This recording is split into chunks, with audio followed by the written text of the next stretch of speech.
Hello student, I am Seema Sharma from Sharma education classes.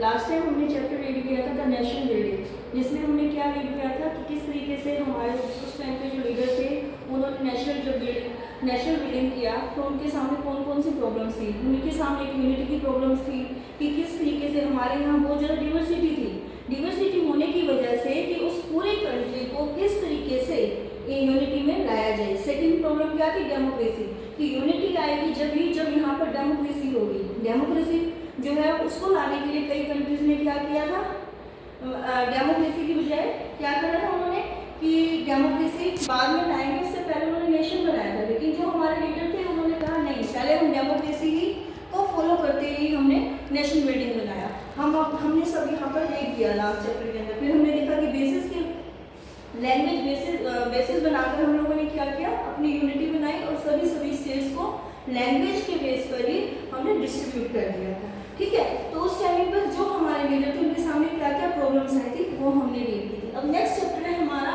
Era of one party dominance, यानी कि one party dominance. जैसे कि हमने पहले भी पढ़ा कि जो चाइना है, रशिया है, वहाँ पर वन पार्टी डोमिनेंस था।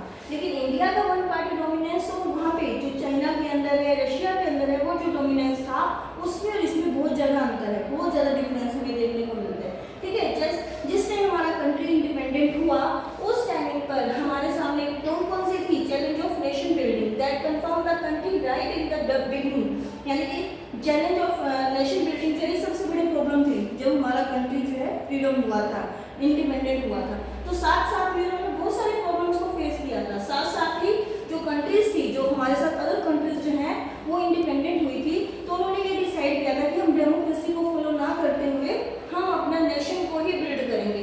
लेकिन जो हमारे लीडर थे उन्होंने क्या किया कि हमारे लीडर्स ने नेशन बिल्डिंग के साथ साथ डेमोक्रेसी को भी फॉलो किया, क्योंकि उनको पता था एक बार डेमोक्रेसी अगर रह जाती है तो दोबारा से उस कंट्रीज के अंदर क्या होगा, डेमोक्रेसी लाना इजी नहीं है।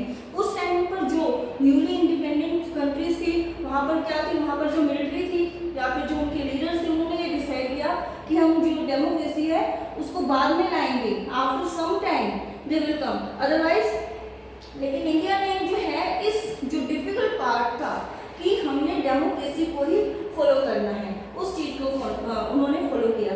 The condition in India were not very different, but the leaders of the newly independent India decide to take the more difficult path and other path would have been surprising, for our freedom struggle was deeply committed to the India of eye of democracy। यानी कि कह रहे हैं कि जो हमारे जो leaders हैं उस टाइम पर कंडीशन जो है वो काफ़ी डिफरेंट थी, है ना, क्योंकि यहाँ पर बहुत सारे जो रिलीजियस को मानने वाले लोग थे जिनका कल्चर, लैंग्वेज सब कुछ अलग था, और उन सबको एक लाना, इकट्ठा करना ये बहुत बड़ी प्रॉब्लम थी। लेकिन हमारे जो लीडर्स थे उन्होंने डिफिकल्ट, यानी कि जो हमारा लैंड या हमने न्यूली इंडिपेंडेंट हुए थे उस टाइम पर लीडर्स ने सोचा कि हम लोग सिर्फ किस जो डेमोक्रेसी का आइडिया उन्होंने लाया हुआ था उसे कोई कमिटेड किया, यानी उसी के ऊपर चले। Our leaders were conscious of the critical role of political in any democracy. They did not see political as a problem. यानी कि जो हमारे लीडर्स थे वो जो डेमोक्रेसी है उसे एक सोल्यूशन के फॉर्म में देखते थे, ना कि उसको एक यानी कि प्रॉब्लम मानते थे। उनको ये लगता था कि जो डेमोक्रेसी है उससे बहुत सारी प्रॉब्लम सॉर्ट आउट होंगी, और जो दूसरे लीडर्स थे उनका ये मानना था कि जो डेमोक्रेसी अगर लाते हैं तो कहीं ये ना हो जो हमारा नेशन बन रहा है वो भी ना बन पाए। ठीक है, there are different groups with different and conflicting aspirations. How do we resolve this difference? Democratic political is an answer to this question। यानी कि हमारे यहाँ बहुत सारे अलग लोग ग्रुप्स थे जिसमें रिलीजियस भी अलग थे, उनके एस्पिरेशंस भी अलग थे, उनके गोल्स भी अलग थे, तो सबको इकट्ठा करना, उनको यूनिटी में लाना सिर्फ एक ही हमारे पास था जिसके अकॉर्डिंग हम लोग उनको यूनिटी में ला सकते थे, वो था डेमोक्रेसी उसका एक रिसोल्यूशन था, उसके एक प्रॉब्लम का जो कहते हैं ना सोल्यूशन वो था हमारे पास। ठीक है, उसके बाद क्या, last year you study how our constitution was drafted. You would remember that last year आपने 11th में पढ़ा कि कॉन्स्टिट्यूशन जो है हमारा वो कब बना, हमारा कॉन्स्टिट्यूशन जो है वो कब बनकर रेडी हुआ, उसे कब यहाँ पर फोर्स में लाया गया।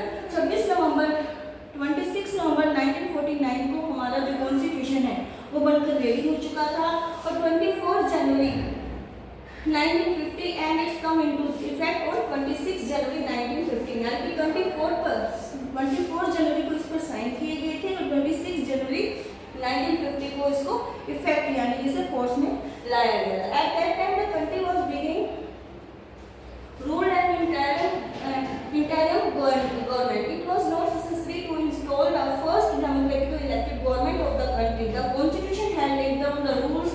Now the machine had to be put in place. यानी कि कह रहे हैं कि उस टाइम पर जो हमारी कंट्री जो अंतरिम गवर्नमेंट थी उस वो इतनी अभी पावरफुल रही थी कि वो यहाँ पर इलेक्शन करवा सके। यहाँ पर इलेक्शन हुए क्योंकि हमारे डेमोक्रेसी के अकॉर्डिंग यहाँ पर इलेक्शन होना भी बहुत जरूरी था।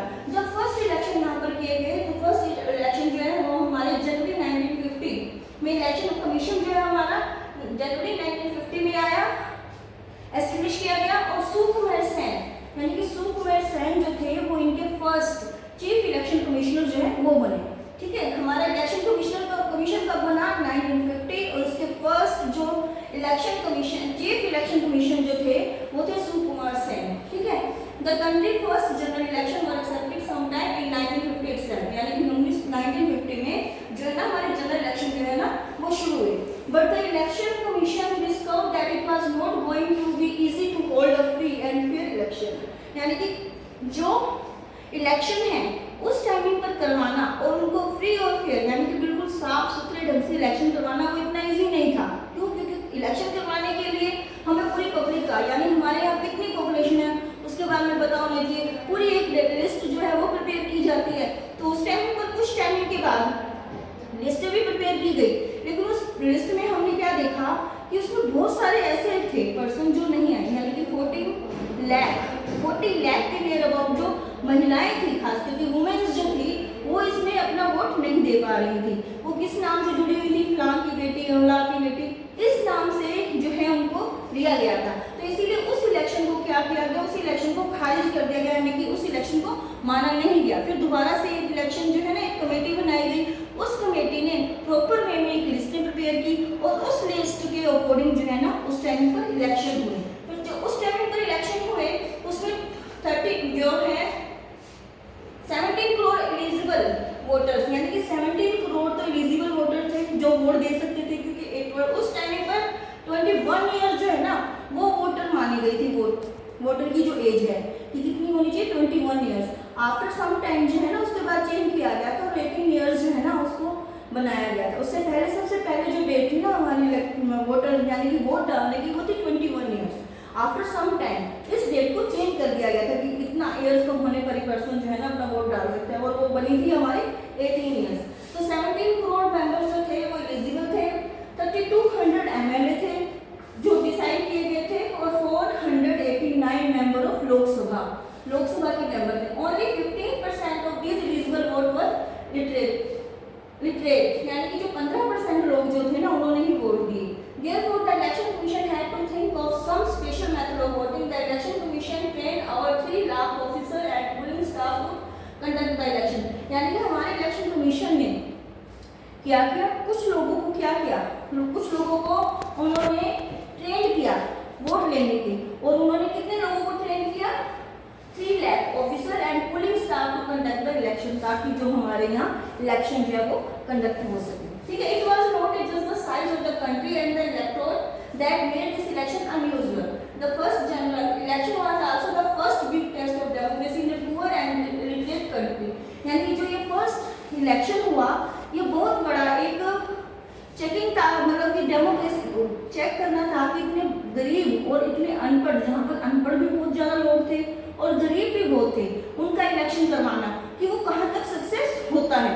ये है ना एक बहुत बड़ी प्रॉब्लम थी उस टाइम पर।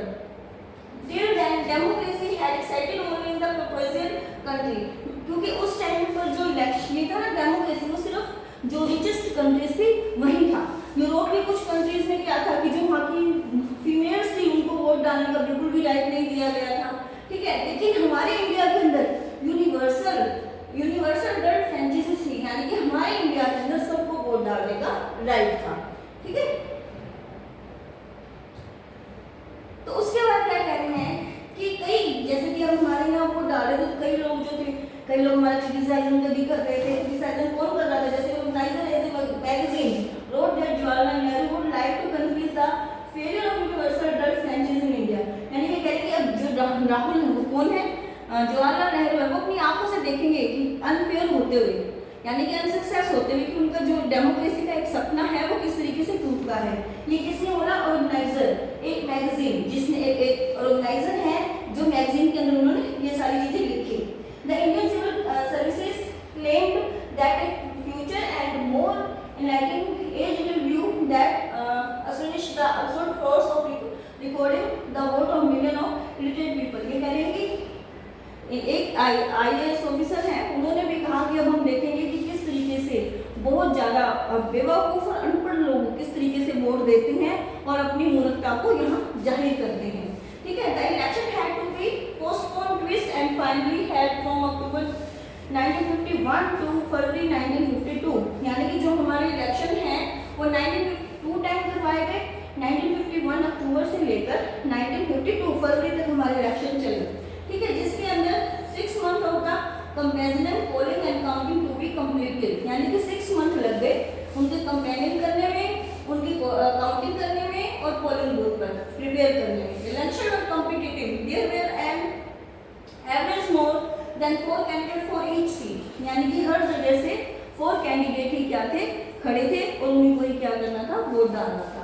ठीक है, more than half the eligible voter turn out to vote on the day of election when the result were declared, these were accepted as fair even by the loser. The Indian experiment had proved that it is wrong. The time of India held that the poll have confuted all those spectators who thought the introduction of adult franchise too risky an experiment of this country। The Hindus can claim that, यानी कि इसके बाद क्या हुआ कि election हुए 1952 के अंदर, तब जो लोग हमारा क्रिटिसाइज कर रहे थे कि इंडिया के अंदर जो डेमोक्रेसी लाना इट इज़ नॉट पॉसिबल, क्योंकि बहुत ज़्यादा क्वांटिटी के अंदर यहाँ पर डाइवर्सिटी है, बहुत सारे ग्रुप्स हैं, रिलीजन को मानने वाले हैं, जिनके अलग अलग से अपने रिचुअल्स हैं, उन सबको लाना और वहाँ पर इकट्ठा वोट करवाना इट इज़ नॉट पॉसिबल। तो जो हमारे यहाँ इलेक्शन हुए 1952 में, तो ये उन सब का मुंह बंद करवाने वाले इलेक्शन थे। Okay, this topic is the first topic and second is a Congress dominance in the first general election. कि कांग्रेस ने